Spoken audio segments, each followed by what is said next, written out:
महाभारत के अंतिम पड़ाव पर द्रौपदी के भीष्म पितामह से पूछे गए अंतिम 3 प्रश्न। नंबर 1, क्या पापी के घर का अन्न खाना पाप है?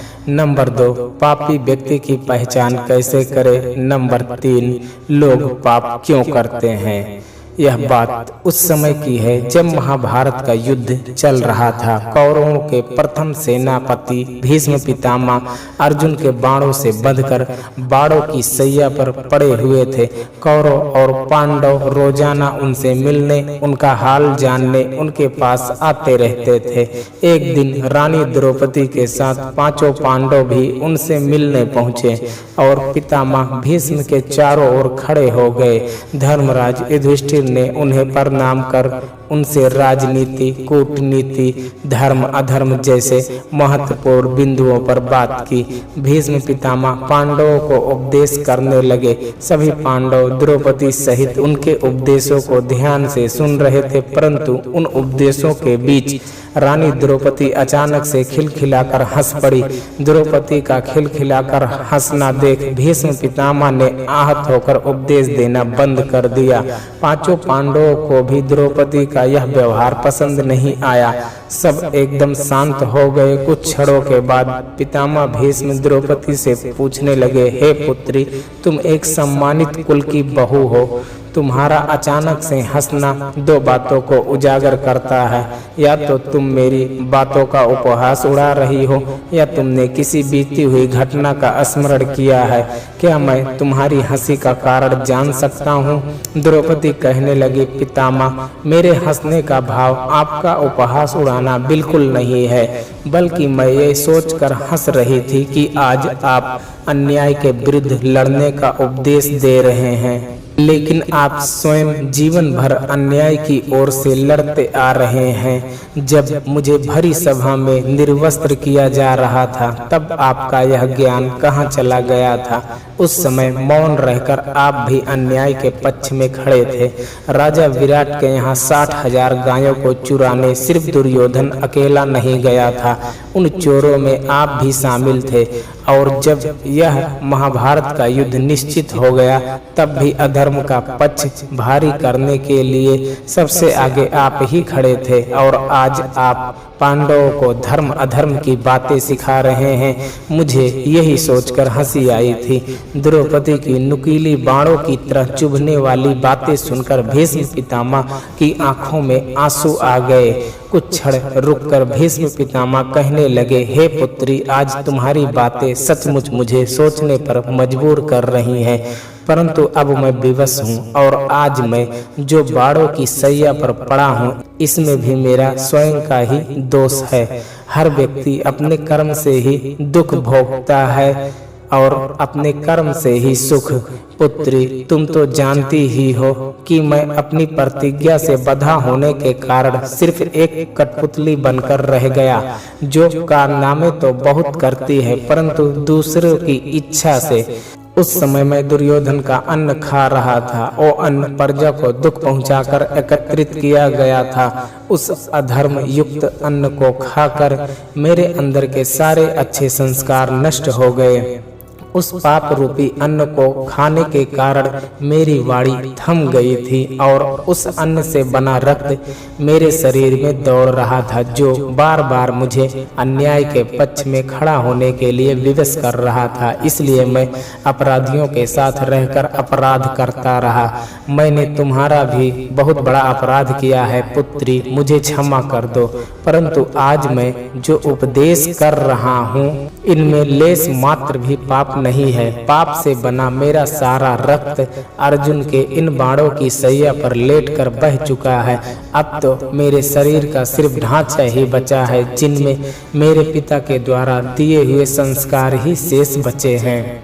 इसलिए आज ये उपदेश अपने आप ही मेरे मुख से निकल रहे हैं। आज मैं तुम्हारे माध्यम से सारे संसार को बताना चाहता हूँ कि पापी के घर का अन्न खाने से बुद्धि कलुषित हो जाती है, विचार परितंत्र हो जाते हैं, मन दूषित हो जाता है, संस्कार क्षीण हो जाती है। अधर्म की कमाई खाना और खिलाना दोनों ही अधर्म है। अन्याय का अन्न अपना दुष्प्रभाव जरूर दिखाता है। जो जैसा अन्न खाता है उसका मन भी वैसा हो जाता है।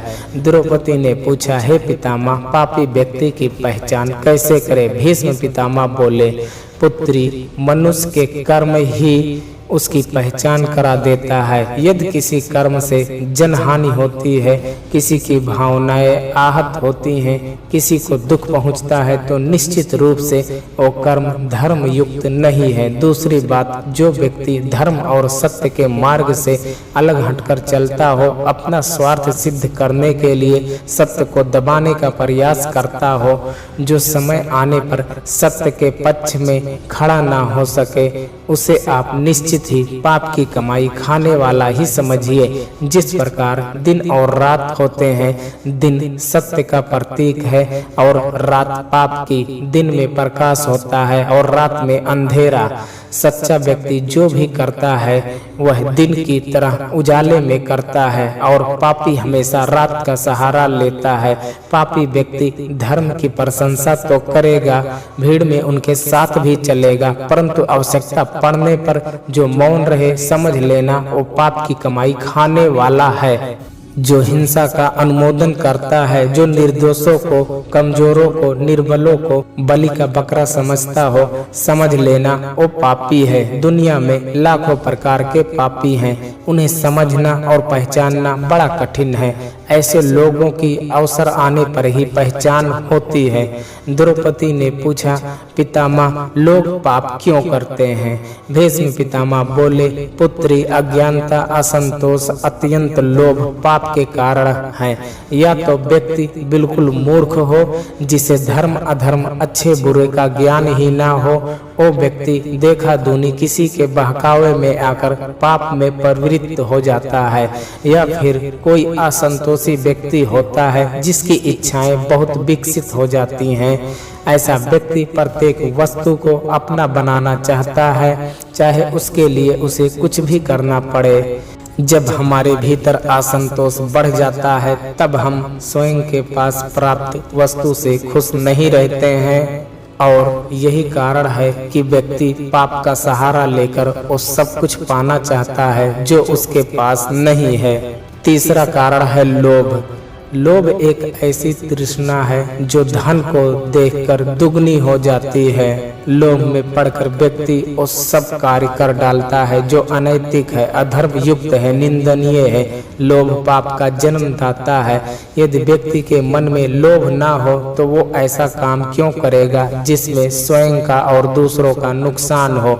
हे पुत्री, आज यह जो महाभारत का युद्ध हो रहा है, इसमें भी लोभ का ही प्रधानता है। यदि ईमानदारी से दुर्योधन पांडवों को उनके अधिकार का राज्य दे देता तो ये युद्ध नहीं होता। इस महाविनाश का कारण लोभ ही तो है।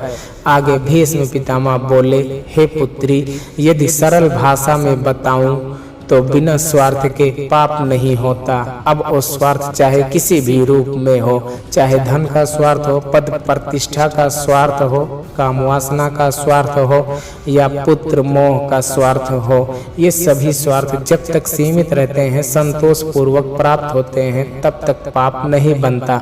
जब स्वार्थ असीमित हो जाते हैं तब व्यक्ति असंतोषी हो जाता है और स्वार्थ पूर्ति हेतु पाप के मार्ग पर चलने लगता है। यह थे द्रौपदी के भीष्म पितामह से पूछे गए 3 प्रश्न।